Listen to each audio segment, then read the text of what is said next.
Di Long Island, sebuah rahsia gelap tersembunyi selama lebih 1 dekad. Pada mulanya, ia hanyalah pencarian seorang wanita yang hilang di Gilgo Beach, namun akhirnya membawa kepada penemuan mayat demi mayat. Mangsa dikenali sebagai Amber Costello, termasuk Melissa Barthélemy dan Megan Waterman, semuanya hilang tanpa jejak sebelum ditemui dalam keadaan tragis.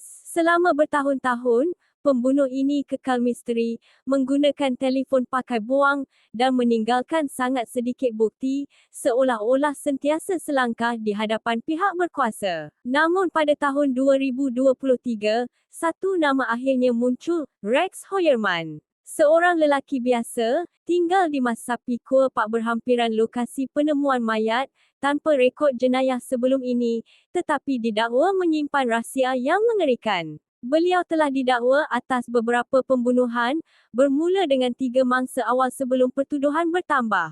Pendakwa percaya, tertuduh mungkin terlibat dalam lebih banyak kes. Namun begitu, Heuermann tetap mengaku tidak bersalah.